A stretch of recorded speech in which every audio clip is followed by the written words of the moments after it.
Welcome to சூரியன் FM. மறக்காம நம்ம சேனலை சப்ஸ்கிரைப் பண்ணிக்கோங்க.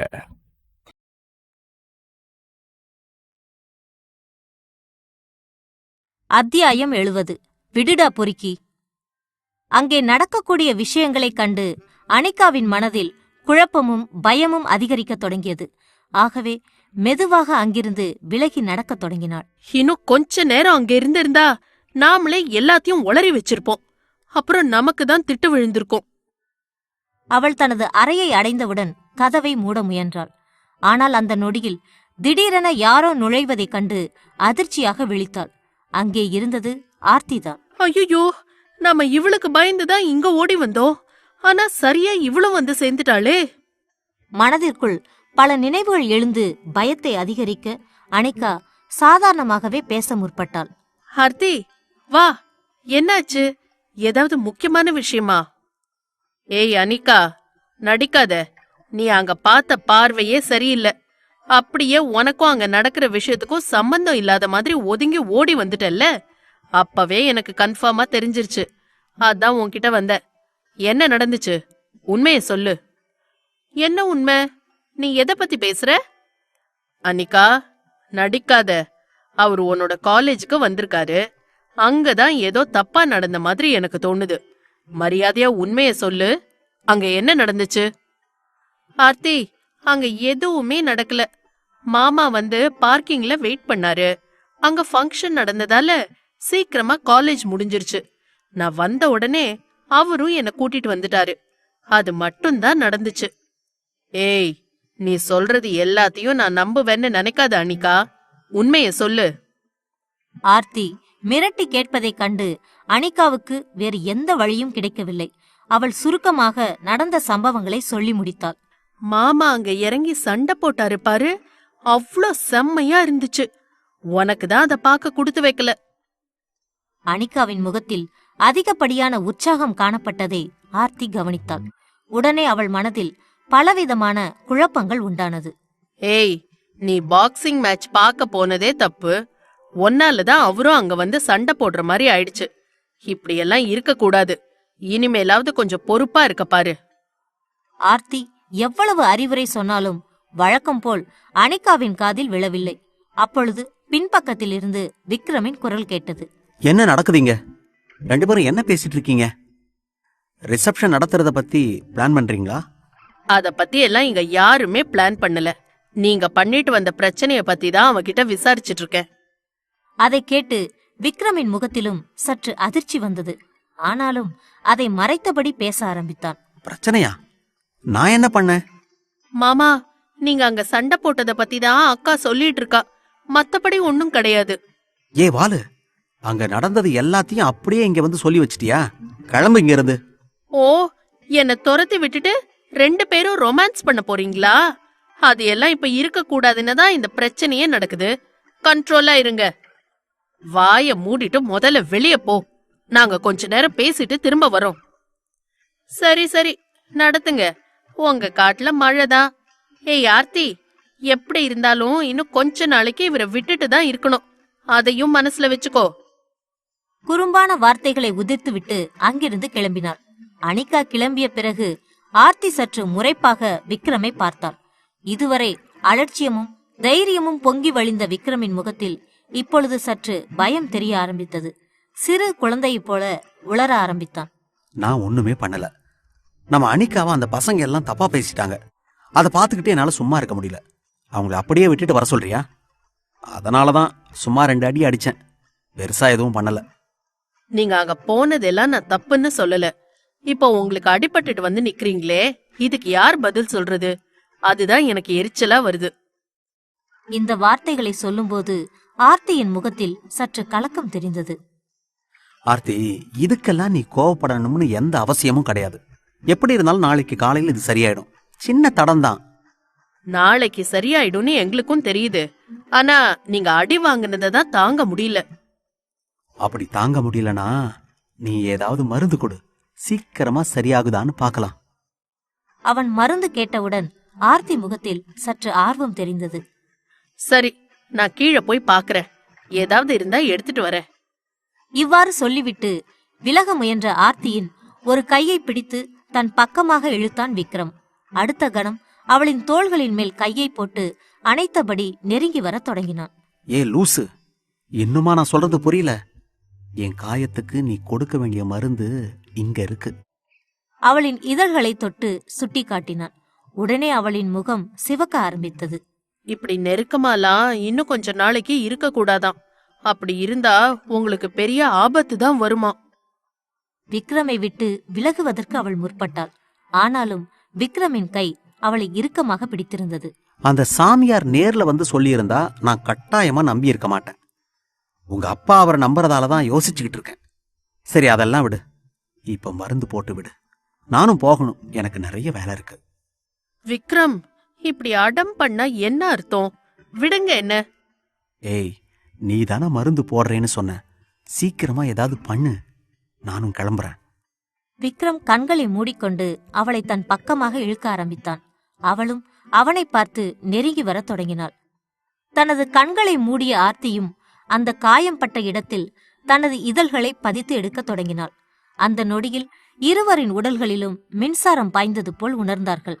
அதிர்வலைகளும் ஆசையும் மிகவும் அதிகமாகவே ஏற்படத் தொடங்கியது. ஆர்த்தி 3 முத்தங்களை கொடுத்த பிறகும் விக்ரம் தனது பிடியை விடவில்லை. இன்னும் அழுத்தமாக தன் பக்கம் இழுத்தான். அதான் நீங்க சொன்ன மாதிரியே மருந்து போட்டாச்சுல, விடுங்க என்ன. மருந்து இப்படி போடக்கூடாது. இப்ப நான் சொல்லித்தரேன் பாரு.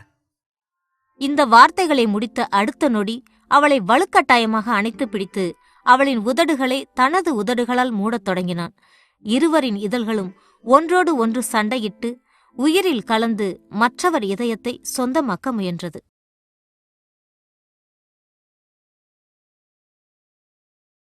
அத்தியாயம் 71. அட அரபோத நாயே! ஆர்த்தியை கட்டாயப்படுத்தி விக்ரம் அவள் இதழ்களில் தனது இதழ்களை பதித்து ஆழ்ந்து முத்தமிடத் தொடங்கினான். அவனது அணைப்பிலிருந்து தப்பிக்க முடியாமல் ஆர்த்தியும் அந்த இன்ப வேதனையை அனுபவித்தபடி இருந்தாள். ஆர்த்தி முகம் முழுவதும் சிவந்து போக சங்கடமான நிலையில் இருந்தாள். ஏய் விடு பொறுக்கி! தன் உடலில் இருந்த சக்தி மொத்தத்தையும் திரட்டி விக்ரமை தள்ளியபடி அங்கிருந்து ஓட ஆரம்பித்தாள். அவளது முகத்தில் பொய்க்கோபம் அதிகமாக தென்பட்டது. விக்ரமும் தனது உதட்டை தடவியபடியே நடக்க ஆரம்பித்தான். தங்களை யாரும் கவனிக்கவில்லை என்ற நினைப்பில் அந்த புதுமண தம்பதியினர் நெருக்கமாக பழகி தங்களது அன்பை பரிமாறிக்கொண்டார்கள். ஆனால் தள்ளி இருந்து 2 கண்கள் அவர்களை பார்த்தபடிதான் இருந்தது. அந்த கண்களில் பொறாமையும் எரிச்சலும் அதிகமாகவே தென்பட்டது. பாக்கறதுக்கு மட்டும்தான் விக்ரம் டீசென்ட்டா இருக்கான், மத்தபடி ரொம்ப மோசமான பொறுக்கிதான். இவ்வாறு நினைத்துக்கொண்டே ஆர்த்தி தனது அறைக்கு வந்து சேர்ந்தாள். அப்பொழுது அவள் அறையில் அனிகா நிற்பதைக் கண்டு ஆச்சரியமாக விழித்தாள். பின்னர் சுதாரித்தபடி பேச ஆரம்பித்தாள். ஏய் அனிகா, இங்க என்ன பண்ற? உன்னோட ரூம்க்கு போக வேண்டியதானே? அனிகா அவளை சில இடங்களில் குறும்பாக பார்த்தாள். என்ன ஆர்த்தி, எல்லாமே முடிஞ்சிருச்சா இல்ல பாதியிலேயே ஓடி வந்துட்டியா? அங்க என்ன நடந்துச்சு? வித்தியாசமான குரலில் அவளை வம்பு இழுப்பதற்காக இப்படி கேட்டாள். அனிகா எந்த அர்த்தத்தில் கேட்கிறாள் என்பதும் ஆர்த்திக்கு நன்றாகவே புரிந்தது. அவள் முகத்தில் இருந்த சங்கடம் எரிச்சலாக மாறியது. ஏய், இப்படியெல்லாம் பேசுன நடக்கிறதே வேற. போ இங்கிருந்து. நெருங்கி வந்த அனிகா ஆர்த்தியின் கைகளை பிடித்து தன் பக்கம் இழுத்துக்கொண்டு பேசினாள். அக்கா, அங்க என்ன நடந்துச்சுன்னு எல்லாத்தையும் டீட்டெயிலா சொல்லு.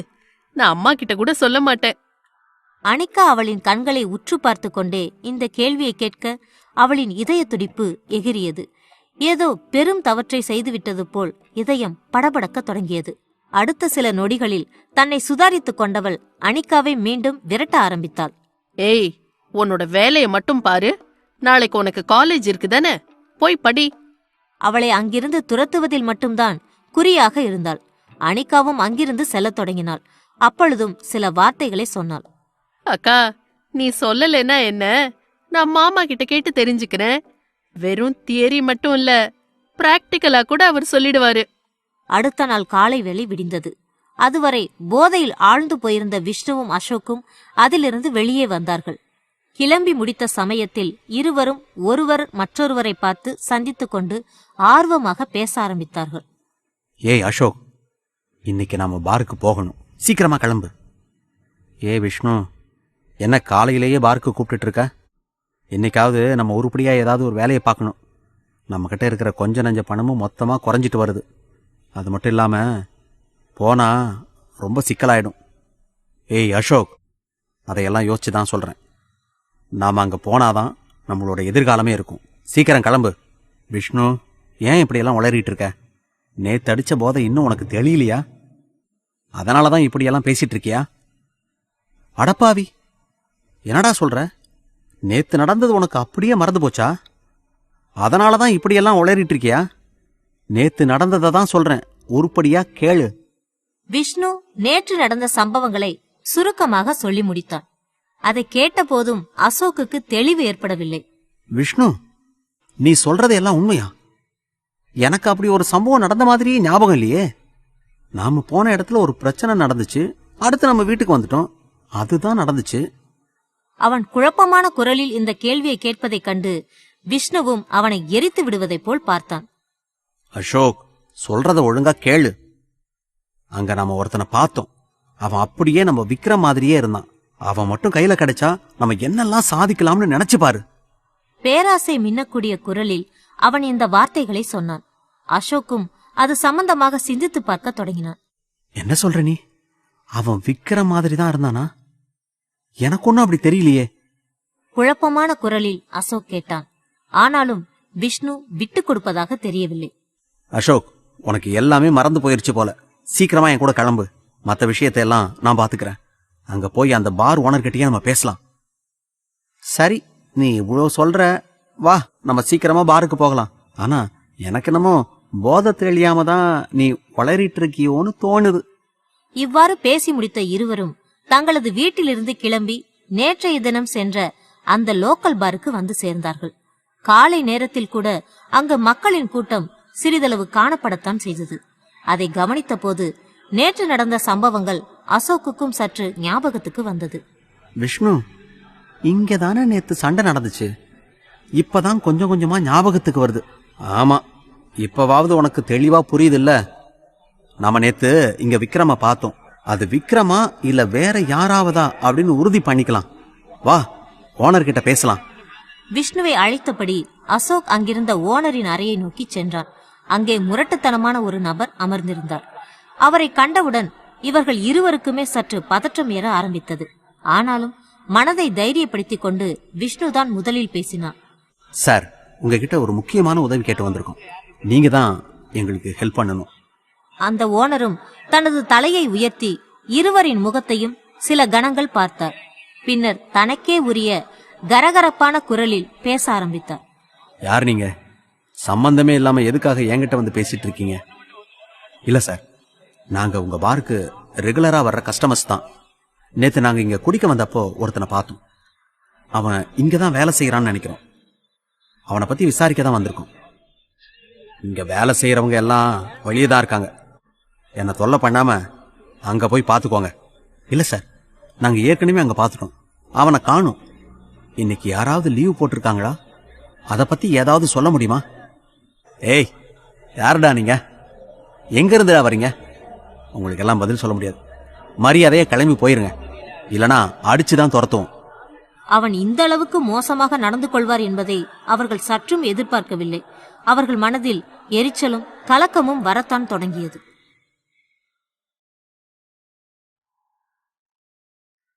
அத்தியாயம் 72.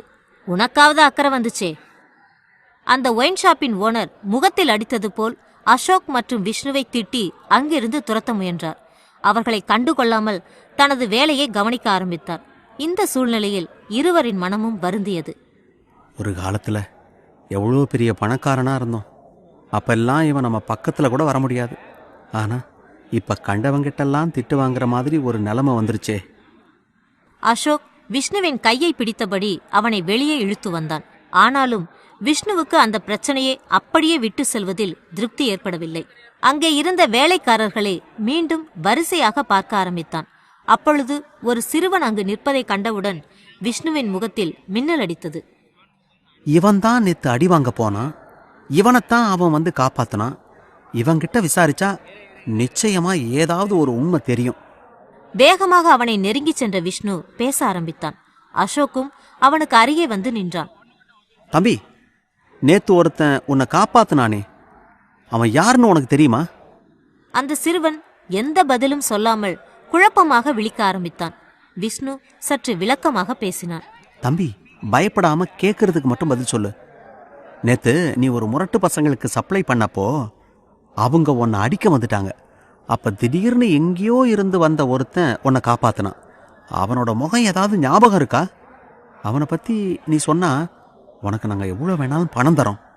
சிறுவனின் ஆசையை தூண்டி விடுவதற்காக இவ்வாறு சொன்னார்கள். அந்த சிறுவனும் சில கணங்கள் சிந்திக்க ஆரம்பித்தான். இந்த சமயத்தில் வேறொரு வேலைக்காக அந்த பாரின் ஓனர் தனது இடத்திலிருந்து வெளியே வந்தார்.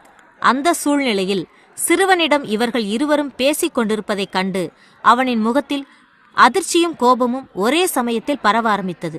டேய், இவங்க 2 பேரும் இன்னும் கிளம்பலையா? டேய் பசங்களா, இவங்கள சும்மா விடாதீங்கடா. ஏதாவது கொடுத்து அனுப்புங்க. இந்த நாயங்களை அடிச்சு துரத்துங்க. வெறுப்பாக வார்த்தைகளை உதிர்த்துவிட்டு அவர் அங்கிருந்து விலகிச் சென்றார். அந்த சமயத்தில் ஒரு 4 முரடர்கள் இவர்களை நெருங்கி வரத் தொடங்கினார்கள். டேய், ஒரு தடவை சொன்னா உங்களுக்கு புரியாதா? எங்க ஓனர் அத்தனை தடவை சொல்றாரு, கேட்காம இங்க பிரச்சனை பண்ணிக்கிட்டு இருக்கீங்களே. வழிய போங்கடா நாயங்களா.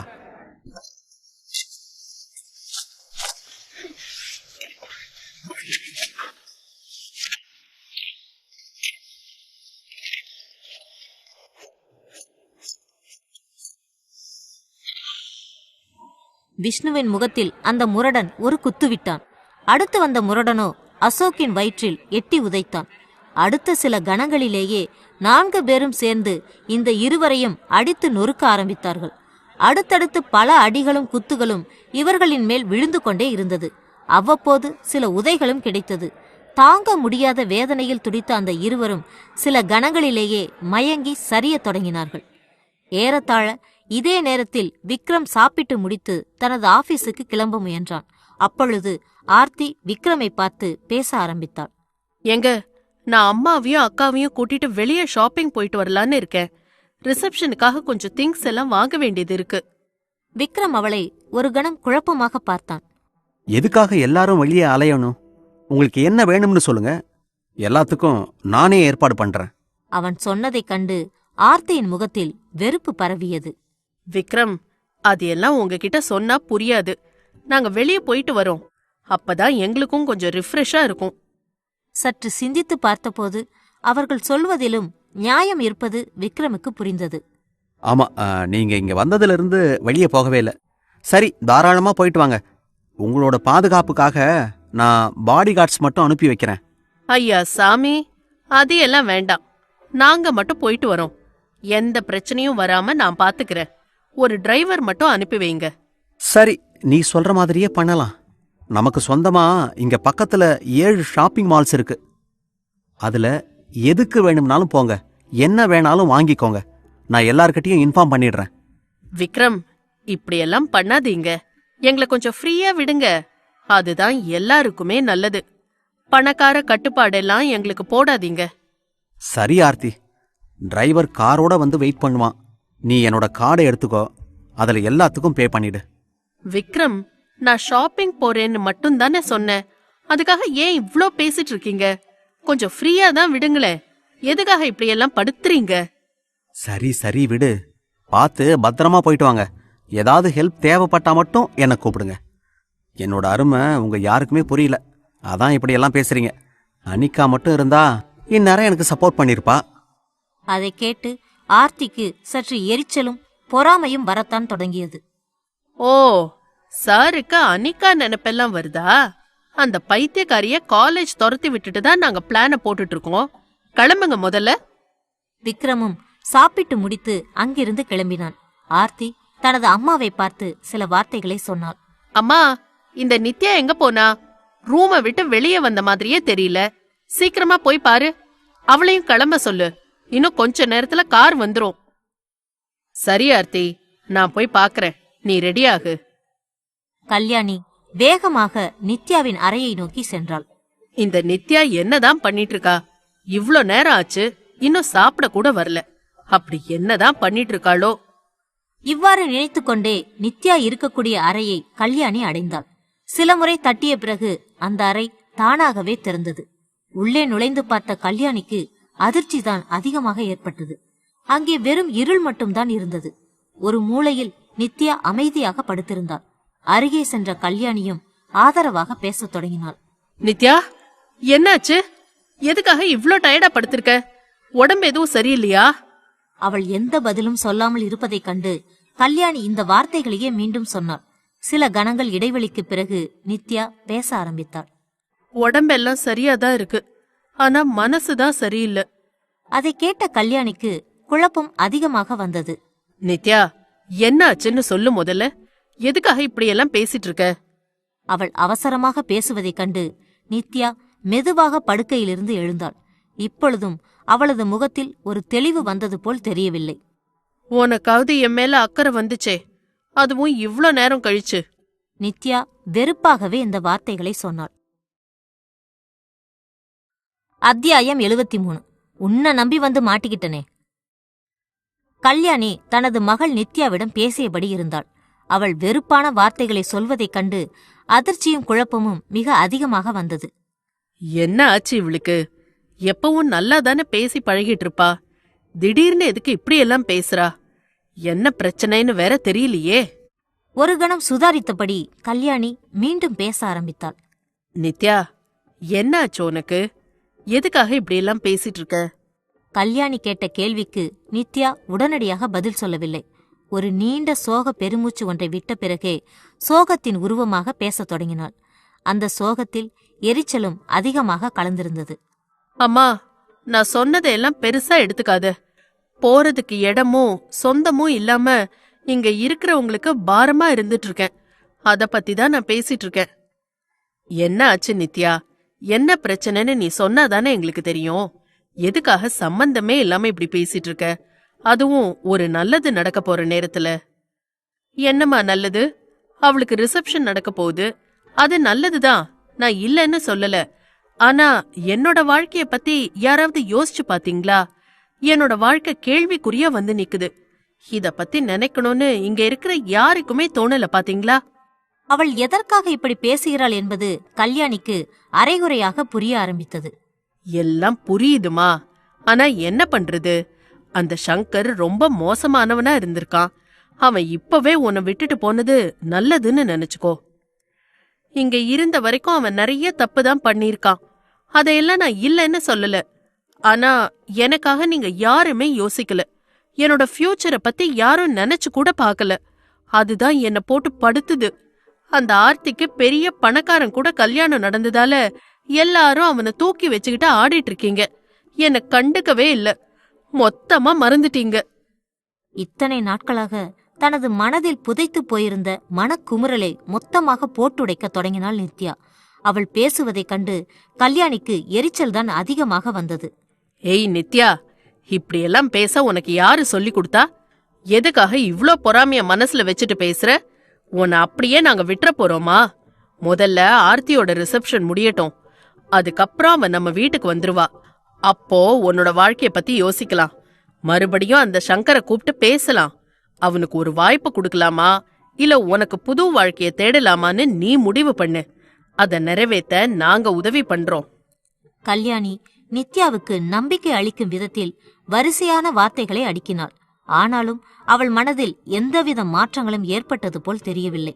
அவளுக்கு தனது வாழ்க்கையை பற்றி இருக்கக்கூடிய வருத்தத்தை விட அந்த ஆர்த்தியின் மேல் பொறாமைதான் அதிகமாக இருப்பது தெரிந்தது. அதை உணர்ந்து கொண்ட கல்யாணி அவளது கைகளை மென்மையாக பிடித்தாள். அவளின் தலையையும் வருடியபடி பின்வரும் வார்த்தைகளை சொன்னாள். நித்யா செல்லம், நீ பொறுமையா இரு. சீக்கிரமா உனக்கு ஒரு நல்ல வாழ்க்கை அமையும். எல்லாமே உன் விருப்பப்படிதான் நடக்கும். நீ இதுக்காக எல்லாம் வருத்தப்பட்டு இருக்காத. நித்யாவின் மனதில் இப்பொழுது கவலையும் அந்த பொறாமையும் அதிகமாக ஓடியது. இந்த 3 பேர்ல முதல்ல நமக்கு தான் கல்யாணம் முடிஞ்சிச்சு. நம்ம வீட்ல நாம வைக்கிறது தான் சட்டமா இருந்துச்சு. ஆனா இப்ப எல்லாமே மாறிடுச்சு. அத பத்தி யாரும் கவலைப்படுற மாதிரி கூட தெரியல.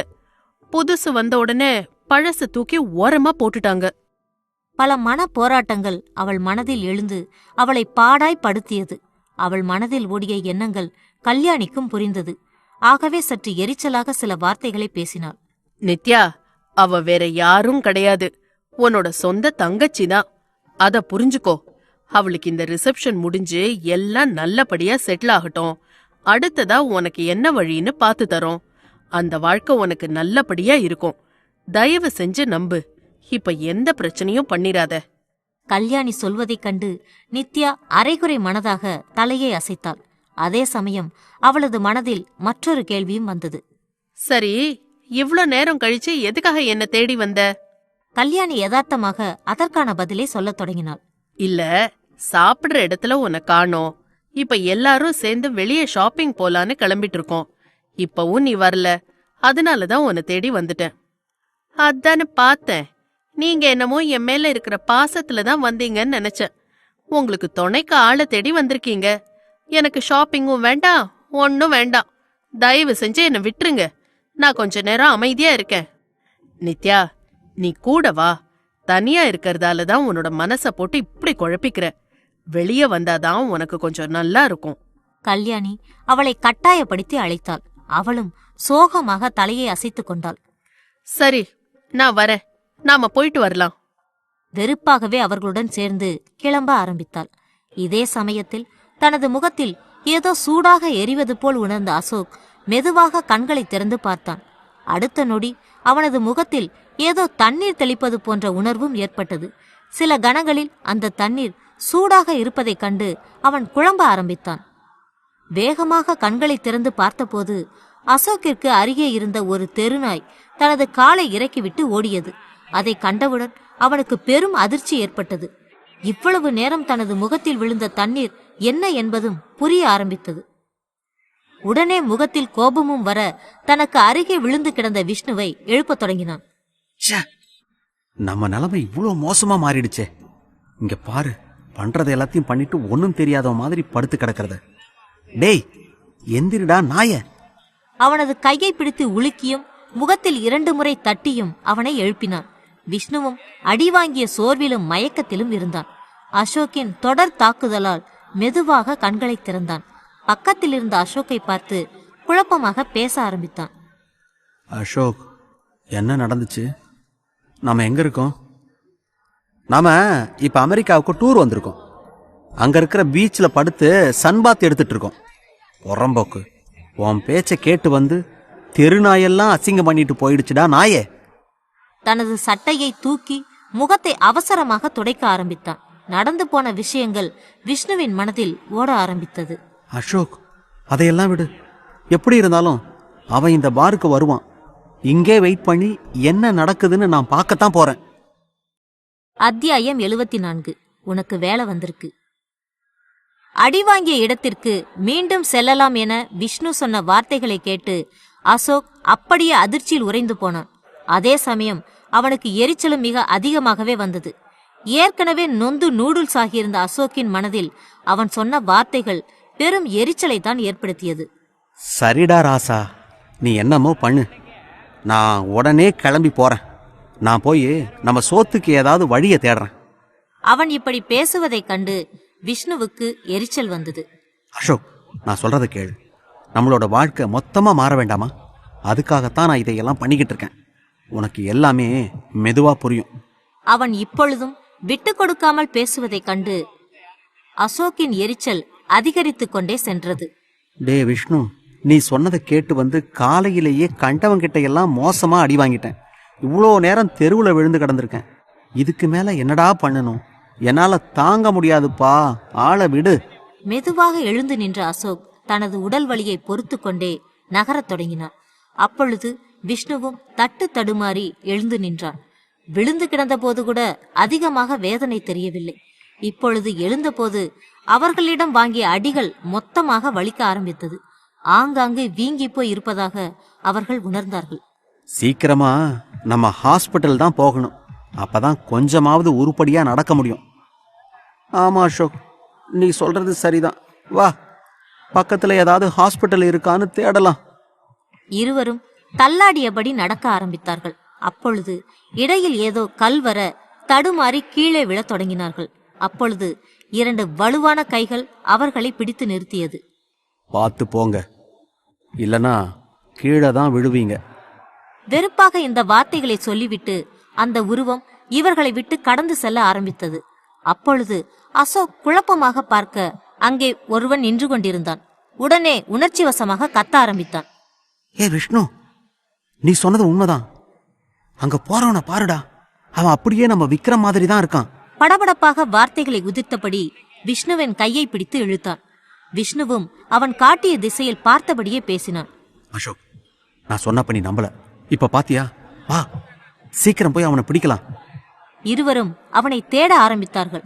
ஆனால் மர்ம உருவமோ அந்த கூட்டத்தில் மறைந்து காணாமல் போனது. விஷ்ணு எரிச்சல் அடைந்தார். இங்கதான் இருந்தான், அதுக்குள்ள எங்க போனான்னு தெரியலையே. ஆமாண்டா, நான் அவனை பார்த்துக்கிட்டே தான் இருந்தேன். திடீர்னு எங்க போனானே தெரியல. தொடர்ச்சியாக அவனை தேடியபடியே இருந்தார்கள்.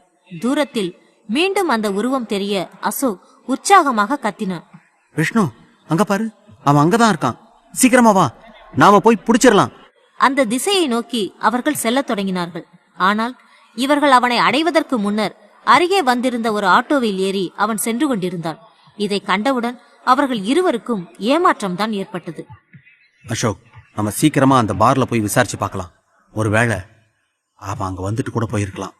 இதை கேட்டவுடன் அசோக்கின் தலையில் இடியே விழுந்தது போல் அதிர்ச்சி அடைந்தான். ஏண்டா நாய, காலையில வாங்கினாடியே இன்னும் வலிச்சுக்கிட்டு இருக்கு. நீ என்னடானா அடுத்த ஷிஃப்ட்டுக்கு ரெடி பண்றியா? மரியாதையா வாடா, அவனை கண்டுபிடிக்க வேற ஏதாவது வழி கிடைக்கும். விஷ்ணுவின் கையை பிடித்து இழுத்தபடியே அசோக் அங்கிருந்து நடக்க தொடங்கினான். வேற வழி கிடைச்சாலும் சரி, கிடைக்காம போனாலும் சரி, எப்படியாவது அவனை நாம புடிச்சே ஆகணும். அவன் இவ்வளவு பிடிவாதமாக பேசுவதைக் கண்டு அசோக்கின் மனதில் சற்று குழப்பம் உண்டானது. சரி, அவனை பிடிச்சு நீ என்ன பண்ண போற? அசோக்கை சில கணங்கள் வெறுப்பாக பார்த்த விஷ்ணு கேலியான குரலில் பேச ஆரம்பித்தான். ஏய் அசோக், என்னாச்சு? உன்னோட புத்திசாலித்தனம் எல்லாம் உன்னை விட்டு போயிடுச்சா? நான் சொல்றத கொஞ்சம் யோசிச்சு பாரு. அவன் மட்டும் நம்ம கையில இருந்தா என்ன நடக்கும்னு சொல்றேன், நல்லா கேட்டுக்கோ. இவ்வாறு ஆரம்பித்து பல சதி திட்டங்களை பற்றி வரிசையாக சொல்லிக் கொண்டே சென்றான். அனைத்தையும் கேட்டபோது அசோக் முகத்தில் உற்சாகம் ஏற்பட்டது. சூப்பர்டா விஷ்ணு, இது மட்டும் சரியா நடந்தா மறுபடியும் நம்ம அந்த விக்ரமாதித்யா குடும்பம் நம்ம கைப்பிடிக்குள்ள வந்துடும். நம்மளோட நிலைமையும் மொத்தமா மாறிடும். உண்மையிலேயே நீ புத்திசாலின்னு காட்டிட்ட. ஆமாண்டா, அது மட்டும் கிடையாது, அந்த விக்ரமோட ஆட்டத்தையும் மொத்தமா அடைக்கிறலாம். இவ்வாறு பல திட்டங்களை போட்டுக்கொண்டே அவர்கள் நடந்து செல்ல தொடங்கினார்கள்.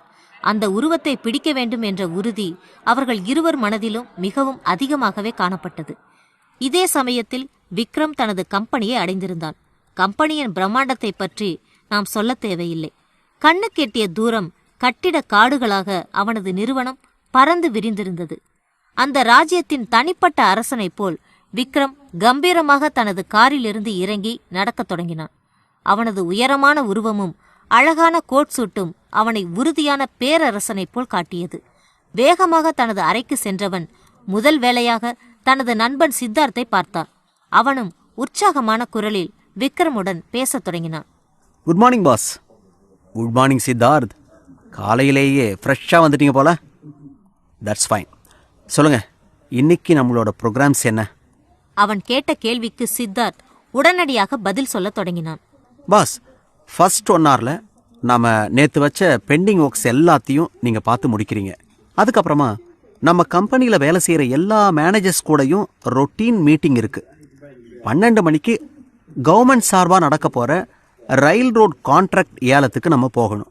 அதை முடிச்சுட்டு 1 மணி நேரம் லஞ்ச் பிரேக். அப்புறமா இந்தியன் கிளைண்ட்ஸ் கூட மீட்டிங். அதில் நிறைய கிளைண்ட்ஸ் நேர்லேயே வராங்க. அது 2 மணி நேரம் முடிஞ்சதுக்கப்புறம் கடைசியாக அப்ராடில் இருக்கிற கிளைண்ட் கூட மீட்டிங் இருக்குது. அதை நீங்கள் ஆன்லைனில் கவனிக்கிறீங்க. காலையில் ஆரம்பித்து மாலை வரை விக்ரமின் வேலைகளை வரிசையாக ஒரே மூச்சில் சித்தார்த் சொல்லி முடித்தான். விக்ரமும் திருப்தியாக தலையை அசைத்தபடி பேச ஆரம்பித்தான். சித்தார்த், இந்த வேலை எல்லாத்தையும் நான் பார்த்துக்கிறேன். உங்களுக்கு இன்னொரு வேலை இருக்கு, நீங்கள் அதை போய் கவனிங்க. இதை கேட்ட சித்தார்த்தின் முகத்தில் அதிர்ச்சி அதிகமாக எழுந்தது. இன்னொரு வேலையா? என்ன பாஸ் சொல்றீங்க? நான் எதையும் மிஸ் பண்ணலையே, எல்லாமே சரியாதானே இருக்கு. தனது கையில் இருந்த டைரியை சோதித்தபடி அவன் இந்த வருத்தங்களை சொன்னான். விக்ரம் சற்று கேலியாக சிரித்தபடி சில வார்த்தைகளை சொன்னான். அத்தியாயம் 75. உன் ஆளு சூப்பர் அனிகா. விக்ரமின் அன்றாட வேலைகளை சொல்லி முடித்த பிறகும் சித்தார்த்துக்கு மட்டும் தனியாக ஏதோ ஒரு வேலை இருக்கிறது என விக்ரம் சொன்னது சித்தார்த்துக்கு அதிகப்படியான குழப்பத்தை வரவைத்தது. அதே குழப்பம் முகத்திலும் தெரிய விக்ரம் பேசுவதை கவனிக்கத் தொடங்கினான். விக்ரமோ அவனது முகத்தோற்றத்தை பற்றி கவலைப்படாமல் தொடர்ந்து பேசினான். சித்தார்த், என்னுடைய ரோல்ஸ் ராய்ஸ் கார் எடுத்துக்கோங்க. எடுத்துட்டு நேரா வீட்டுக்கு போங்க. அங்க ஆர்த்தியும் அவளோட ஃபேமிலியும் வெளியே போகணுமா. அவங்கள ஷாப்பிங் கூட்டிட்டு போங்க. அவங்க வாங்குற எல்லாத்துக்குமே என்னோட கார்டை யூஸ் பண்ணி பணம் கொடுத்துருங்க. தனது பாக்கெட்டில் இருந்த கார்டையும் எடுத்து கொடுத்து அவனது கைகளில் திணித்தான். இதை கண்டு சித்தார்த்தின் முகத்தில் அதிர்ச்சி ஏற்பட்டது. ஒரு மேனேஜரா நம்ம பெரிய பெரிய ப்ரோக்ராம் எல்லாம் போட்டு கொடுத்தோம். இவர் என்னடானா நம்மள சாதாரண டிரைவர் ஆக்கிட்டாரே. அவன் மனதில் ஓடியது இப்பொழுது விக்ரமுக்கு புரிந்திருக்க வேண்டும். ஆகவே சற்று ஆறுதலாக பேச ஆரம்பித்தான். சித்தார்த், அவங்க டெல்லிக்கு புதுசா வந்திருக்காங்க. உங்களை தவிர வேற யாரையும் நம்பி அனுப்ப முடியாது. அதனால தான் உங்களை அனுப்புறேன். ஏதாவது பிரச்சனைனா எனக்கு உடனே ஃபோன் பண்ணுங்க. அங்க போறதுக்கு உங்களுக்கு ஓகே தானே? இல்ல போக பிடிக்கலையா? தன் மனதிற்குள் இருந்த வெறுப்புகளை சித்தார்த் வெளிப்படையாக சொல்ல விரும்பவில்லை. அப்படியெல்லாம் இல்ல பாஸ், நான் பாத்துக்கிறேன். சித்தார்த் மெதுவாக அங்கிருந்து கிளம்ப ஆரம்பித்தான். வெளிப்படையாக எந்த பிரச்சனையும் இல்லை என்று அவன் சொல்லி இருந்தாலும் அவன் ஆழ் மனதில் சற்று குழப்பம் இருக்கத்தான் செய்தது. தனது வேலையை குறித்து வெறுப்பாக நினைத்து கொண்டே விக்ரமின் அந்த காரை கிளப்பியபடி வேகமாக அவனின் மாளிகையை நோக்கி சென்றான். விக்ரம் தனி ஆளாக தனது கம்பெனியில் இருக்கக்கூடிய வழக்கமான வேலைகளை கவனிக்க ஆரம்பித்தான். முதலில் தனக்கு முன்னால் இருந்த பல ஃபைல்களை ஒவ்வொன்றாக கவனித்து கையெழுத்து போட்டபடி வந்தான். சித்தார்த் சொல்லி வைத்தபடியே வேலைகளை வரிசையாக நடக்கத் தொடங்கினான். இதே சமயத்தில் அனிகாவின் காலேஜில் இன்டர்வல் பிரேக் வந்தது. அவள் புதிதாக அங்கு சேர்ந்திருந்ததால் அனிகாவுக்கு அதிகமான தோழிகள் கிடைக்கவில்லை. மொத்தமாகவே 2 பேர்தான் அவளுக்கு அருகே நின்றார்கள். அவர்கள் மூவரும் வரிசையாக சென்று கேண்டீனில் சிறிது நேரம் பேசிக் கொண்டு இருந்தார்கள். அப்பொழுது அதில் ஒரு தோழி பேச ஆரம்பித்தார். ஏய் அனிகா, நேத்து உனக்காக வந்து சண்டை போட்டது யாரு? பாக்குறதுக்கு ரொம்ப சூப்பரா இருந்தாரு. நல்ல பணக்காரராவும் தெரிஞ்சாரு. உண்மையிலேயே அவர் செம்ம ஆளுதான். அவரை மாதிரி யாராலையும் இருக்க முடியாது. விக்ரமை குறித்து அவர்கள் இருவரும் இப்படி பேசுவதைக் கண்டு அனிகாவின் முகத்தில் எரிச்சல் அதிகமாக பரவியது. ஏய் சும்மா இருங்க, அப்படியெல்லாம் பேசாதீங்க. அவரை பத்தி தப்பா பேசினா எனக்கு செம கோபம் வரும். அதை கேட்டு இருந்த 2 பெண்மணிகளும் கேலியாக சிரித்தார்கள். இப்பொழுது மீண்டும் நிஷா பேசினாள். என்ன அனிகா, உன்னோட ஆளை பத்தி பேசுனதும் கோபம் வருதா? நீ இங்க வந்து கொஞ்ச நாள் தான் ஆகுது, அதுக்குள்ள உனக்குன்னு ஒருத்தனை பிடிச்சிட்டியா? ரொம்ப ஸ்பீடா இருக்கியே. பார்ட்டி ரொம்ப பெரிய இடம் போல. அவர்கள் இருவரும் விக்ரமையும் அனிகாவையும் ஒன்றாக வைத்து கேலி செய்து பேச ஆரம்பித்தார்கள். அது அனிகாவுக்கு எரிச்சலை ஏற்படுத்தினாலும் அவளையே அறியாமல் மனதிற்குள் ஒரு சிறு சந்தோஷத்தை கொடுக்கத்தான் செய்தது. பின்னர் சுதாரித்தபடி அவர்களை கோபமாக முறைத்து பார்த்தாள். 2 பேரும் கொஞ்ச நேரம் அமைதியா இருங்க. அவர்தான் என்னோட மாமா, எங்க அக்கா ஆர்த்தியோட ஹஸ்பண்ட். அவரோட பேரு விக்ரம். இந்த ஊர்ல இருக்கிற விக்ரமாதித்யா குடும்பத்தோட ஒரே வாரிசு. அடுத்தடுத்து அணுகுண்டுகளை அந்த 2 பெண்மணிகள் மேல் அனிகா போடத் தொடங்கினாள். அதை கண்டு அவர்கள் அதிர்ச்சியின் உச்சியில் இருந்தார்கள். அனிகா, நீ பெரிய பணக்காரின்னு எங்களுக்கு தெரியும். ஆனா இந்த அளவுக்கு இருப்பேன்னு நான் எதிர்பார்க்கவே இல்லை. உண்மையிலேயே இது பெரிய விஷயம்தான். அதையெல்லாம் விடுங்க. என்னோட மாமாவை பத்தி நீங்க தப்பா பேசக்கூடாது. அப்படி பேசினா நடக்கிறதே வேற. அவள் கோபமாக அவர்களை மிரட்டி இந்த வார்த்தைகளை சொன்னாலும் அந்த ஆலியா அமைதி அடைவது போல் தெரியவில்லை. மாமா மேல ரொம்ப தான் பாசமா இருக்க போல. ஒருவேளை உங்க அக்காவுக்கு போட்டியா நீயே போயிடுவியோ?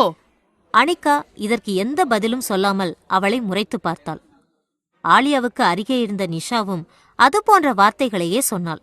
பெரிய இடத்துல இந்த மாதிரி நடக்கிறதெல்லாம் சகஜம் தானே.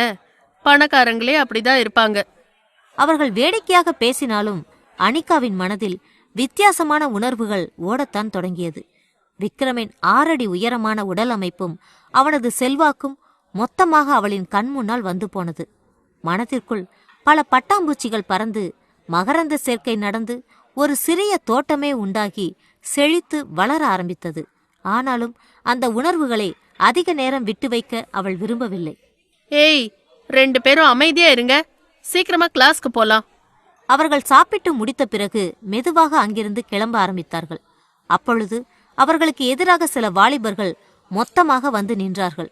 அவர்கள் பார்வையில் அதிகப்படியான கோபமும் எரிச்சலுமே காணப்பட்டது.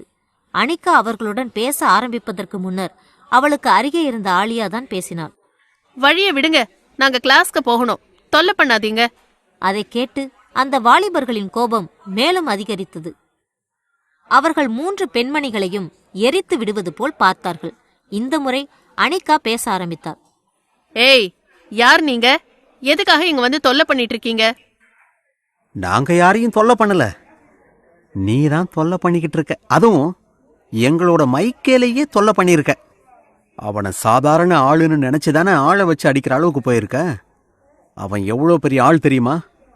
கட்டாயமா உனக்கு இதுக்கு ரொம்ப மோசமான தண்டனை கிடைக்கத்தான் போகுது.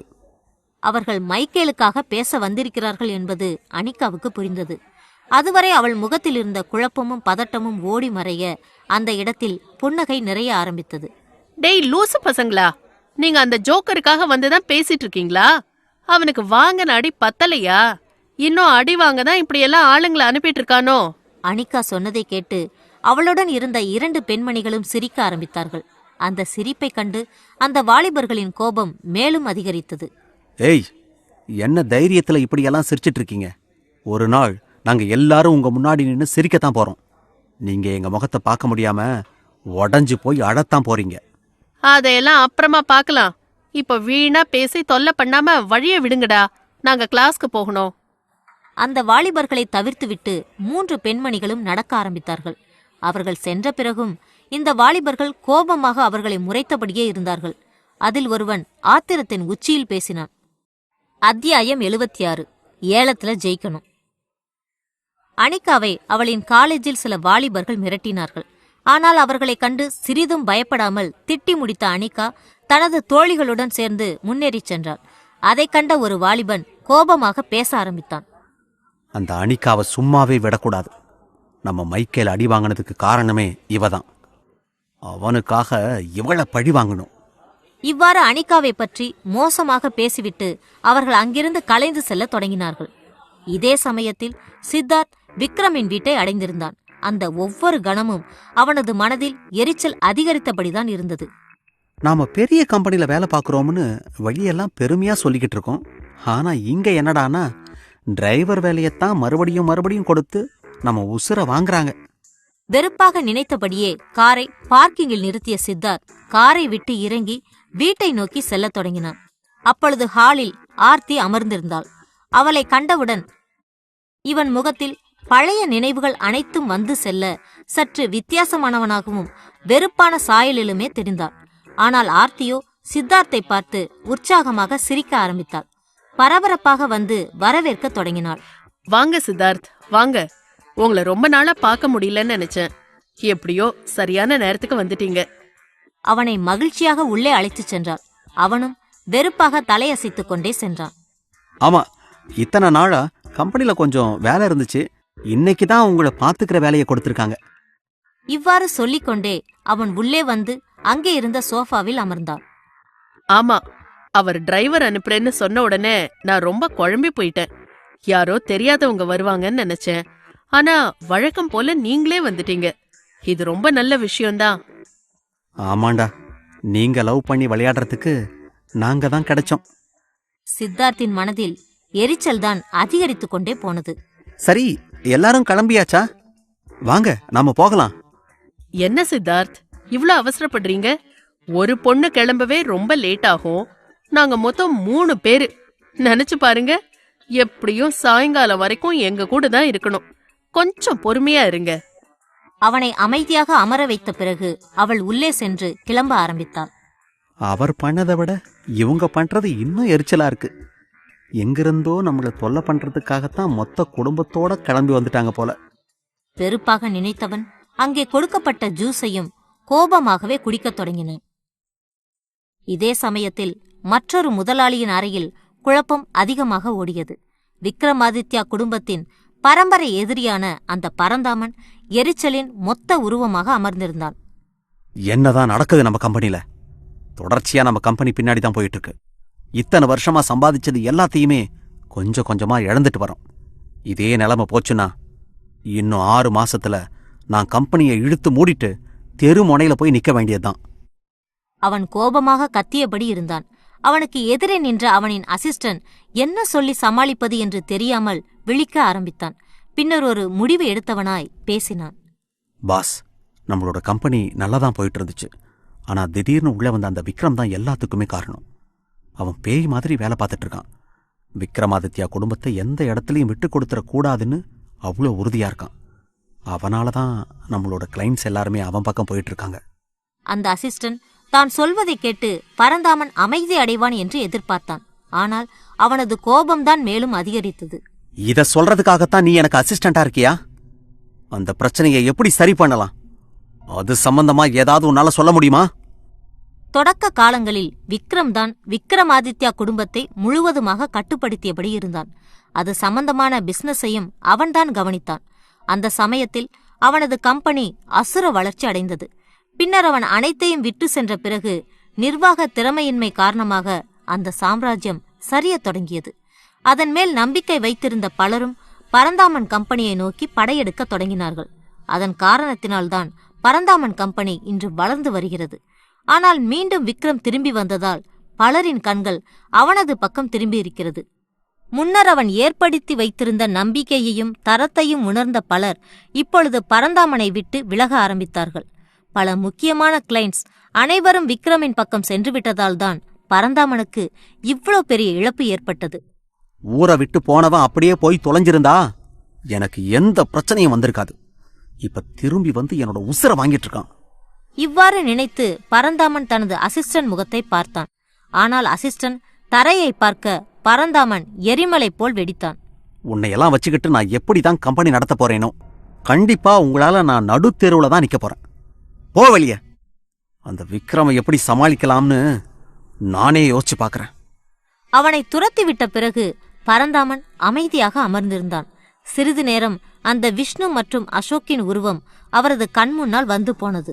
அந்த 2 பேரையும் வச்சு நம்ம ஒரு சாம்ராஜ்யத்தையே உருவாக்கலாம்னு பார்த்தா சுத்தமான ஜோக்கரா தான் அவங்க இருக்காங்க. இப்ப நம்ம என்ன பண்றது? அசோக் மற்றும் விஷ்ணுவை வைத்து அவன் பலவிதமான திட்டங்களை தீட்டியிருந்தான். இன்னும் ஒரு 6 மாதங்கள் கழித்து விக்ரம் திரும்பி வந்திருந்தால் விக்ரமாதித்யா குடும்பம் மொத்தமாக அழிந்திருக்கும். ஆனால் இப்பொழுது நிலைமை தலைகீழாக மாறியதைக் கண்டு அவன் குழம்பி போனான். அவனை சமாளிப்பதற்கு வேறு எந்த வழிகளும் கிடைக்காமல் தொடர்ச்சியாக சிந்தித்தபடியே இருந்தான். அவன் மனதில் எந்தவித யோசனைகளும் தோன்றவில்லை. அப்பொழுது அவனது அசிஸ்டன்ட் மீண்டும் அறைக்குள் நுழைந்தான். சற்று மென்மையான குரலில் பரந்தாமனிடம் பேச ஆரம்பித்தான். பாஸ், இன்னைக்கு ஆஃப்டர்நூன் அந்த ரயில்வே ரோடு கான்ட்ராக்ட் ஏலம் இருக்கு. நாமளும் அதில் கலந்துக்க போறோம். அது கிடைச்சா நிலைமைய ஓரளவுக்கு சமாளிக்கலாம். இதுவும் எனக்கு நல்லாவே தெரியும். ஏற்கனவே நான் கொட்டேஷன் கொடுத்துட்டேன். அங்க இருக்கிற ஆபீசர்ஸ் எல்லாரையும் நான் ஏற்கனவே சரி கட்டிட்டேன். கட்டாயமா இது நமக்கு தான் கிடைக்க போகுது. பரந்தாமன் குரலில் சற்று நம்பிக்கை தெரிந்தது. அந்த கான்ட்ராக்ட் தனக்கு கிடைத்தால் இப்பொழுது இருக்கக்கூடிய நிலைமையை சுலபமாக சமாளித்து விடலாம் என்று கணக்கு போட்டபடி அமர்ந்திருந்தான். தனது அசிஸ்டண்டிடம் திருப்தியாகவே பதில் சொன்னான். இன்றைக்கு நடக்கப் போகின்ற ஏலத்தில் வென்றே ஆக வேண்டும் என்ற கட்டாயம் பரந்தாமனுக்கு இருந்தது. அப்பொழுதுதான் அவனது கம்பெனி நிலைமை ஓரளவுக்கு சீரடையும். ஆகவேதான் அந்த ஏலத்தை நடத்தக்கூடிய ஒரு அதிகாரியை அவன் பெரும் பணத்தை கொடுத்து சரி கட்டியிருந்தான். எப்படியும் அந்த ஏலம் தனக்கு சாதகமாகத்தான் முடியும் என்று நம்பினான். ஆனால் நடக்கப் போவது என்ன என்று அவனுக்கு தெரியவில்லை.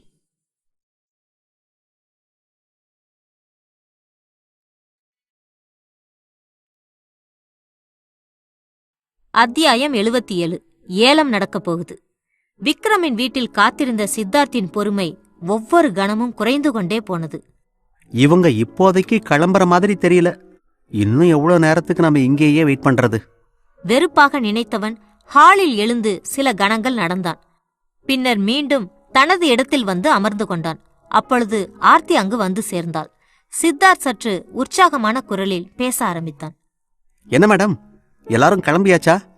நான் போய் காரை ஸ்டார்ட் பண்றேன். ஆமா, நான் கிளம்பிட்டேன். இன்னும் அம்மாவும் அக்காவும் என்ன பண்றாங்கன்னு பாக்கணும்.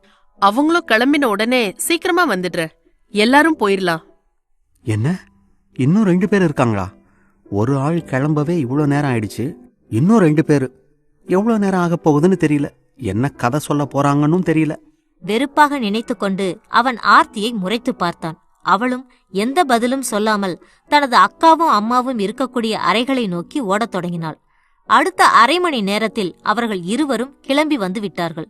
உடனே சித்தார்த்திற்கு சற்று உற்சாகம் வந்தது. வேகமாக சென்று அந்த காரை கிளப்பினான். அதில் மூவரும் ஏறி அமர ஆரம்பித்தார்கள். கல்யாணியின் மனதில் பயம் இருக்கத்தான் செய்தது. இந்த நித்யா வேற காலையில தான் அப்படி பேசியிருக்கா. இப்ப அவளையும் கூட கூட்டிட்டு போறோம். எந்த பிரச்சனையும் பண்ணாம வந்து சேரணும். அப்படி ஏதாவது நடந்தா ஆர்த்தி ரொம்ப கஷ்டப்பட்டு போயிடுவா. இதை பற்றி எதுவும் அறியாத ஆர்த்தி நித்யாவிடம் மிகவும் சாதாரணமாகவே பேசினாள். அக்கா, இங்க நம்ம சென்னையை விட நிறைய பொருள் ரொம்ப சீப்பா கிடைக்கும். நாம எல்லாத்தையும் தாராளமா வாங்கிக்கலாம். உனக்கு என்ன வேணும்னாலும் சொல்லு, நான் வாங்கி தரேன். ஆர்த்தி வழக்கம் போல் பேசினாலும் நித்யாவுக்கு அது குழப்பத்தையும் எரிச்சலையுமே வரவைத்தது. உன்கிட்ட எல்லாம் வாங்கி திங்கிற அளவுக்கு என்னோட நிலைமை மாறிடுச்சே. எனக்கு இப்படி ஒரு காலம் வரும்னு நான் எதிர்பார்க்கவே இல்ல. அந்த எரிச்சல் குரலிலும் தெரிய அவள் அதற்கு பதில் சொன்னாள். சரி ஆர்த்தி, நான் பாத்துக்கிறேன். அவள் வித்தியாசமாக பேசுவதைக் கண்டு ஆர்த்தியின் மனதில் சற்று குழப்பம் வந்தது. அதே குழப்பத்துடன் அவள் நித்யாவை பார்த்தாள்.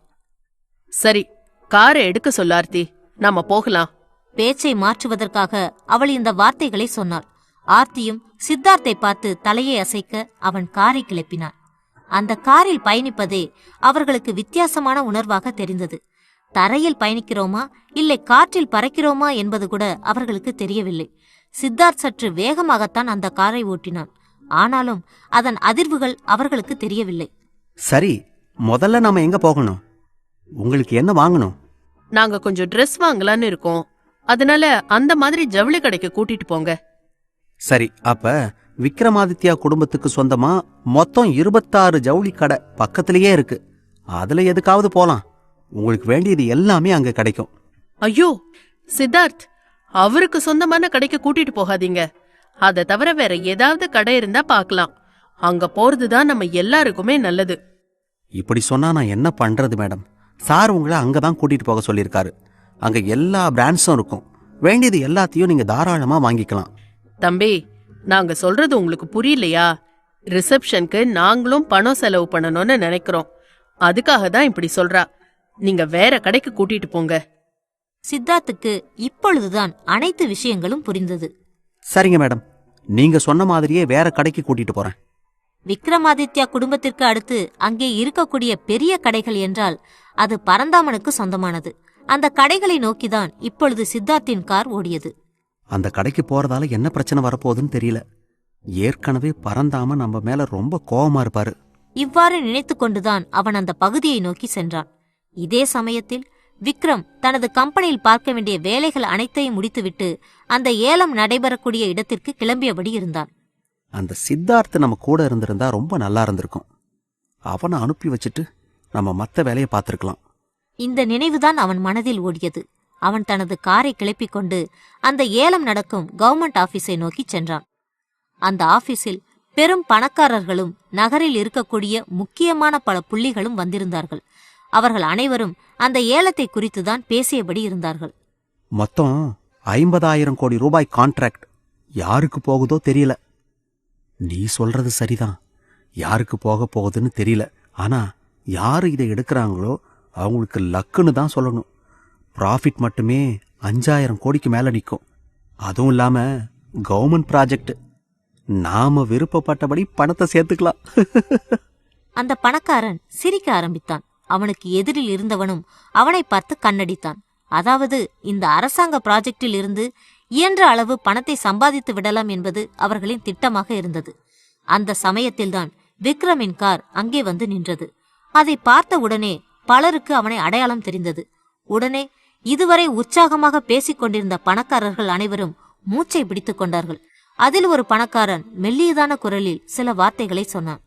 இதோ இவர் வந்துட்டாருல்ல, அப்ப கண்டிப்பா விக்ரமாதித்யா குடும்பம் தான் இந்த ஏலத்தை எடுக்க போறாங்க. அவங்கள அடிச்சுக்க இங்க யாருமே கிடையாது. இந்த வார்த்தைகளை சொல்லி முடித்த போது மற்றொரு காரும் வந்து நின்றது. அதிலிருந்து பரந்தாமன் இறங்கினான்.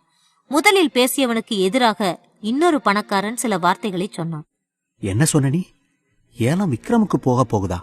நிச்சயமா அப்படி நடக்காது. ஏன்னா பரந்தாம சாரும் இங்க வந்துட்டாரு. இவர்தான் இந்த ஏலத்தை எடுக்க போறாருன்னு நினைக்கிறேன். ஏலத்தை யார் எடுத்தா என்ன, இன்னைக்கு நமக்கு வேடிக்கை பார்க்கற வேலை மட்டும்தான் கிடைக்க போகுது.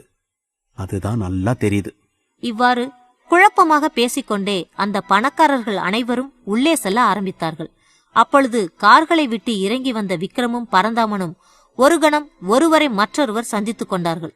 விக்ரமின் முகத்திலோ எப்பொழுதும் போல் அலட்சியமான புன்னகை மட்டுமே இருந்தது. அந்த பரந்தாமன் முகத்திலோ எரிச்சல் தான் காணப்பட்டது. இருவரும் அந்த அறைக்குள் நுழையும் போது அவர்களின் உருவங்கள் அருகே வந்தது. பரந்தாமன் வெறுப்பாக சில வார்த்தைகளை சொன்னான். அத்தியாயம் 78. யார் அது? அந்த ஏலம் நடக்கும் இடத்தில் பரந்தாமனும் விக்ரமும் நேருக்கு நேராக சந்தித்துக் கொள்வது போன்ற சூழ்நிலை ஏற்பட்டது. அப்பொழுது பரந்தாமன் பேச ஆரம்பித்தான். விக்ரம், இதுவரைக்கும் நீ எதுலயும் தோத்ததே இல்லை. ஆனா இந்த தடவை அந்த அனுபவம் உனக்கு கட்டாயம் கிடைக்கும். அதுக்கு நாம் பொறுப்பு. அவர் தன்னை அவமானப்படுத்தி பேசுவதைக் கண்டு விக்ரமும் அதற்கான பதிலை கொடுத்தான். நீங்க இதுவரைக்கும் ஜெயிச்சதே இல்லை. அந்த அனுபவம் உங்களுக்கு கட்டாயமா எப்பவும் கிடைக்காது. அதுக்கு நாம் பொறுப்பு. இருவரும் ஒருவரை ஒருவர் குத்தி காட்டி பேசியபடியே அந்த இடத்திற்குள் நுழைந்தார்கள். அனைவரும் வரிசையாக அமரத் தொடங்கினார்கள். அங்கே இருந்த அரசு அதிகாரிகள் மூவரும் அமர்ந்திருந்தார்கள். அதில் ஒரு அதிகாரி தனக்கே உரிய கம்பீரமான குரலில் பேச ஆரம்பித்தார். கவர்மெண்ட் இந்த ரயில்வே ரோட்ஸ் கான்ட்ராக்டை போன மாசம் கொண்டு வந்திருந்தாங்க. அதுக்காக உங்க எல்லார்கிட்டையும் நாங்க கொட்டேஷன் வாங்கியிருக்கோம். இது எல்லாருக்குமே தெரிஞ்ச ஒண்ணுதான். இந்த ப்ராஜெக்ட் இதோட நிக்க போறது கிடையாது. டெல்லியில இந்த வேலை சீக்கிரம் முடிஞ்சா அடுத்தடுத்து ஒவ்வொரு ஸ்டேட்டுக்கும் இதை எக்ஸ்டெண்ட் பண்ண போற பிளான் போய்கிட்டு இருக்கு. அதனால இந்த ப்ராஜெக்ட் யாருக்கு கிடைக்குதோ அவங்க கவர்மெண்ட் கூட சேர்ந்து நிறைய வருஷம் வேலை செய்யற சூழ்நிலை உண்டாகும். அதுக்கும் நீங்க தயாரா இருக்கணும். இந்த வார்த்தைகளை கேட்டவுடன் அங்கே இருந்த பல பணக்காரர்கள் முகத்தில் பேராசை அதிகமாக மின்னத் தொடங்கியது. சலசலப்பும் அதிகரித்தது. அந்த நொடியில் மற்றொரு அதிகாரி பேச ஆரம்பித்தார். எல்லாரும் அமைதியா இருங்க. ஏற்கனவே இதுக்கு தேவையான கொட்டேஷன் எல்லாமே நீங்க கொடுத்துட்டீங்க. இப்ப எல்லாத்தையும் வேல்யூவேஷன் பண்ணிட்டு நாங்க எங்களோட முடிவை சொல்லுவோம். அதன் பிறகு அவர்கள் ஏற்கனவே கொடுத்திருந்த கொட்டேஷன் அனைத்தும் ஒரு பெரிய புக் போல் அவர்கள் முன்னால் வைக்கப்பட்டது.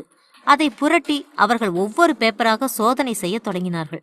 அப்பொழுது அங்கே அமர்ந்திருந்த ஒரு அதிகாரி ஒரு கொட்டேஷனை எடுத்து அதிர்ச்சியாக பார்த்தான்.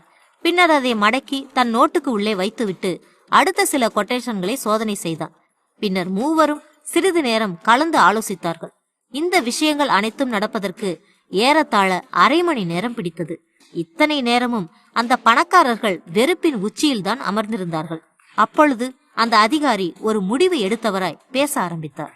நாங்க எல்லாத்தையும் செக் பண்ணி பார்த்துட்டோம். இந்த கான்ட்ராக்ட் பரந்தாமன் குரூப்ஸுக்கு தான் போகுது. உடனே அந்த பணக்காரர்கள் அனைவரும் கைத்தட்டி உற்சாகப்படுத்தினார்கள். பரந்தாமனும் கம்பீரமாக எழுந்து நின்றார். அந்த அதிகாரி அடுத்த சில வார்த்தைகளையும் சொன்னார். பரந்தாமன் சார், சீக்கிரமா நீங்க இங்க வாங்க. சிக்னேச்சர் போட்ட உடனே எல்லா ப்ராஜெக்டும் கம்ப்ளீட் ஆகிடும். மற்றவங்க எல்லாரும் இங்கிருந்து அமைதியா கிளம்பி போகலாம்.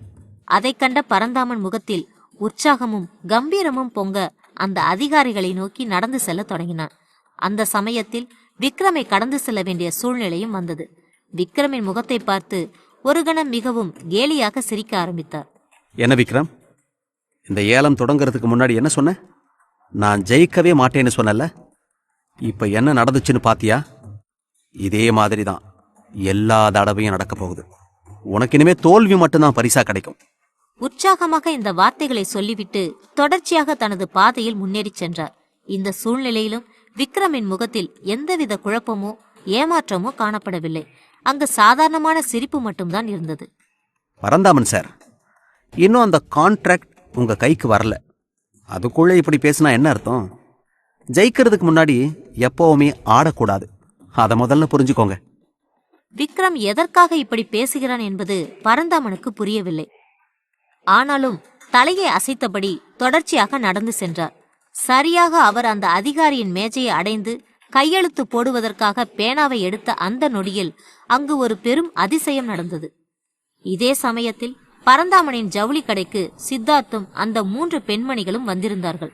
அந்த கடையையும் அதன் பிரம்மாண்டத்தையும் பார்த்தபோது 3 பேரின் ஆச்சரியமும் எல்லை மீறி சென்றது. அப்பொழுது சித்தார்த் சில வார்த்தைகளை சொன்னான். உங்களுக்கு தேவையான ட்ரெஸ் எல்லாமே இங்க கிடைக்கும். கஸ்டமர்ஸ் வெயிட் பண்ற ஏரியா கிரவுண்ட் ஃப்ளோர்ல தான் இருக்கு. நான் அங்க வெயிட் பண்ணிட்டு இருக்கேன். நீங்க எல்லாத்தையும் வாங்கி முடிச்சுட்டு கீழே கொண்டு வாங்க. இங்க மொத்தமா பில் பண்ணிக்கலாம். சரி சித்தார்த், நாங்க கிளம்புறோம். ஏதாவது பிரச்சனைனா என்கிட்ட உங்க நம்பர் இருக்கு, நான் கூப்பிடுறேன். சித்தார்த்தும் தனது தலையை திருப்தியாக அசைத்தான். பின்னர் இந்த 3 பெண்மணிகளும் அங்கு இருக்கக்கூடிய கடைக்குள் நுழைந்து தங்களுக்கு தேவையான பொருட்களை தேட ஆரம்பித்தார்கள். மொத்தமாக 8 அடுக்குகளில் பிரம்மாண்டத்தின் உச்சமாக கட்டப்பட்டிருந்தது அந்த ஜவுளி கடை. இவர்கள் ஒவ்வொரு மாடியாக அலைந்து திரிந்து தங்களுக்கு தேவையான பொருட்களை வாங்கினார்கள். அந்த சூழ்நிலையில் ஆர்த்தியின் உற்சாகம் மிகவும் அதிக அளவில் இருந்தது. அவள் தனக்கு அருகே இருந்த அம்மாவை பார்த்து சில வார்த்தைகளை சொன்னாள். அம்மா வாங்க, சீக்கிரமா போய் நாம ஒரு கோட் சூட் செலக்ட் பண்ணி வாங்கலாம். என்ன சொல்ற நீ? அது எதுக்குடி உனக்கு? நீ கோட் சூட்டு தான் போட்டுக்க போறியா? இல்லம்மா, நான் விக்ரம்காக அதை வாங்க போறேன். அவருக்காக நான் இது வரைக்கும் எதுவுமே வாங்கி கொடுக்கல. ஒரு நல்ல கோட் சூட் முதல்ல வாங்கணும். கல்யாணி அதற்கு பதில் சொல்வதற்கு முன்னர் நித்யாவின் முகத்தை ஒரு கணம் பார்த்தாள். அவள் மனதில் குழப்பம் ஓடியபடி இருந்தது. எரிச்சலும் அதிகமாக காணப்பட்டது. இதுங்களுக்கு ஒரு கேடு வர மாட்டேங்குது. நம்மளோட நிலைமை புரியாம லவ் பண்ணி டென்ஷன் ஏத்துறாங்க. ச்சே. சரிம்மா, நீங்க 2 பேரும் போய் அதை பாருங்க, நான் இங்கேயே வெயிட் பண்றேன். நித்யா, நீயும் கூட வா. எதுக்காக தனியா இருக்கணும்? அது ஒன்றும் பிரச்சனை இல்லை, நான் இங்கேயே வெயிட் பண்றேன். நீங்க போய் தேவையானதை வாங்கிட்டு வாங்க. அவள் பிடிவாதமாக சொல்வதால் அவளது எண்ணத்தை மாற்ற முடியாது என்பதை உணர்ந்து கொண்ட ஆர்த்தி அடுத்த சில வார்த்தைகளை பேசினார். நித்யா, நீ வேணும்னா கீழே போய் சித்தார்த் கூட வெயிட் பண்ணு. அங்க அவரு தனியா தான் இருக்காருல்ல. அத நான் பாத்துக்கிறேன். இங்க எல்லா ஃப்ளோர்லயும் வெயிட் பண்றதுக்கு இடம் கொடுத்திருக்காங்க. அவர்கள் இருவரும் உள்ளே சென்ற பிறகு நித்யா மட்டும் அங்கிருந்த டேபிளில் தனியாக அமர்ந்திருந்தாள். அவள் மனதில் குடிகொண்டிருந்த தனிமையும் வெறுப்பும் இப்பொழுது முற்றிலுமாக அவளை ஆக்கிரமிக்க தொடங்கியது. அந்த சமயத்தில் அவள் மனதில் பலவித குழப்பங்களும் எழுந்தது. கடைசியில எல்லாரும் நம்மள தனியா விட்டுட்டு போயிட்டாங்க. வாழ்க்கையிலயும் சரி, சொந்தத்திலயும் சரி, எல்லாமே நமக்கு இப்படிதான் நடக்குது. தனது விதியை நொந்து கொண்டே வெறுப்பாக சுற்றிலும் பார்த்தபடி இருந்தாள். அப்பொழுது தூரத்தில் தெரிந்த ஒரு உருவத்தை கண்டவுடன் இவள் மனதில் அதிர்ச்சி மிகவும் அதிகமாக பரவியது. அத்தியாயம் 79. நீ எனக்கு வேணும் நித்யா. அங்கு நடப்பவை அனைத்தும் பரந்தாமனுக்கு அதிர்ச்சி அளிப்பதாக இருந்தது. சரியாக பரந்தாமன் அந்த கான்ட்ராக்டான படிவத்தில் கையெழுத்து போடச் சென்றபோது திடீரென அந்த அறைக்குள் 6 அரசு அதிகாரிகள் நுழைந்தார்கள். அவர்களுடன் சேர்ந்து சில போலீசாரும் வந்திருந்தார்கள். அதில் முதலில் இருந்த அதிகாரி அந்த மூவரையும் பார்த்து பேச ஆரம்பித்தார். சார், நாங்க லஞ்ச ஒழிப்பு துறையிலிருந்து வந்திருக்கோம். கிருஷ்ணமூர்த்தி சார், நீங்க லஞ்சம் வாங்கினதுக்கான ஆதாரம் கிடைச்சிருக்கு. உங்க வீட்டில் செக் பண்ணதுல எங்களுக்கு சாதகமா நிறைய ஆதாரம் கிடைச்சிருக்கு. அந்த அதிகாரி சொல்வதைக் கண்டு இவர்கள் அனைவரும் அதிர்ச்சி அடைந்தார்கள். கிருஷ்ணமூர்த்தி மயக்கம் போடும் நிலைக்கு சென்றார். அப்பொழுது பின்னால் அமர்ந்திருந்த விக்ரம் எழுந்து வந்து பேச ஆரம்பித்தான். இங்கு நடந்த கான்ட்ராக்ட் ஏலத்துல கூட இவர் தப்பு பண்ணிருக்காரு. ஒரு கொட்டேஷனை தூக்கி தனியா வச்சுட்டு தன்னோட முடிவை சொல்லியிருக்காரு. நீங்க வேணும்னா அந்த புக்கை செக் பண்ணி பாருங்க. அதுலதான் என்னோட கொட்டேஷன் இருக்கு. இதை கேட்டவுடன் கிருஷ்ணமூர்த்தியுடன் இருந்த 2 அதிகாரிகளும் அதிர்ச்சியாக விழித்தார்கள். இல்ல, கான்ட்ராக்ட் அவருக்கு கிடைக்கலன்னு தான் இப்படியெல்லாம் உளறிட்டு இருக்காரு. அதை யாரும் நம்ப வேண்டாம். கிருஷ்ணமூர்த்தி பல முறை சொன்னாலும் அந்த அதிகாரிகள் அதனை கவனத்தில் கொள்ளவில்லை. அவசரமாக அந்த பகுதியை சோதனை செய்ய ஆரம்பித்தார்கள். விக்ரம் சுட்டிக்காட்டிய ஒரு பெரிய புக்குக்கு இடையிலிருந்து தனியாக ஒரு கொட்டேஷன் பேப்பரை வெளியே எடுத்தார்கள். அதை பார்த்தவுடன் விக்ரம் மீண்டும் பேச ஆரம்பித்தான். சார், அது எங்க கம்பெனில இருந்து போன கொட்டேஷன் தான். இந்த பரந்தாமனுக்கு நல்லது பண்றேன்னு சொல்லி இந்த மாதிரி எல்லாம் அவர் பண்ணிட்டு இருக்காரு. அவர்கள் பிரச்சனையில் தனது பேரும் அடிபடுவதைக் கண்டு பரந்தாமன் முகத்தில் அதிர்ச்சி அதிகமாக பரவியது. என்னடா இது, இந்த கான்ட்ராக்ட் நமக்கு கிடைக்கணும்னு நினைச்சா இவன் ஏதோ பெருசா பிளான் பண்ணிருக்கான் போலயே. எல்லாத்தையும் நம்ம பக்கம் திருப்பி விட்டுட்டு இருக்கான். இப்ப நம்ம என்ன பண்றது? குழப்பமாக நினைத்தபடி அவன் சில நொடிகள் அமைதியாக இருந்தான். அந்த லஞ்ச ஒழிப்புத்துறை அதிகாரிகள் அங்கே இருந்த சில பேப்பர்களை படித்து பார்த்தபோது விக்ரம் சொல்வது உண்மைதான் என்று அவர்களுக்கும் புரிந்தது. இதுக்கு என்ன சார் பதில் சொல்றீங்க? எதுக்காக அவரோட கொட்டேஷனை மட்டும் ஒழிச்சு வச்சீங்க? இது எல்லாம் எவ்வளவு பெரிய தப்பு தெரியுமா? சார், அவர் சொல்றதெல்லாம் பொய் தான். ஒரு கொட்டேஷன் பேப்பர் மட்டும் தெரியாம அங்க போயிடுச்சு. எங்களுக்கும் இதுக்கும் சம்பந்தமே இல்லை. அதை தவற விட்டதுக்கு நீங்க என்ன தண்டிக்கலாம். ஆனா நான் இன்னொருத்தருக்கு சாதகமா இருக்கத்தான் இப்படி பண்ணேன்னு சொல்ல முடியாது. சார், அவர் பொய் சொல்லிட்டு இருக்காரு. இன்னும் உங்களுக்கு சந்தேகமா இருந்தா இந்த வீடியோவை கொஞ்சம் பாருங்க. விக்ரம் தனது கைகளில் தயாராக இருந்த போனை அவரிடம் காட்டினான். அதில் அந்த கிருஷ்ணமூர்த்தி அந்த கொட்டேஷனை மட்டும் எடுத்து தனியாக வைப்பதையும் மற்ற அனைத்து பேப்பர்களை சரிபார்ப்பதையும் அவன் அழகாக போனில் படம் பிடித்திருந்தான். அதை கண்டு அந்த அதிகாரிகளுக்கு கோபம் இப்பொழுது எல்லை மீறியது. இப்ப இதுக்கு என்ன சொல்றீங்க? மரியாதையா எங்க கூட கோஆபரேட் பண்ணுங்க, இல்ல நடக்கிறதே வேற. கிருஷ்ணமூர்த்திக்கு இப்பொழுது அனைத்து கதவுகளும் மூடப்பட்டது போல் உணர்ந்தான்.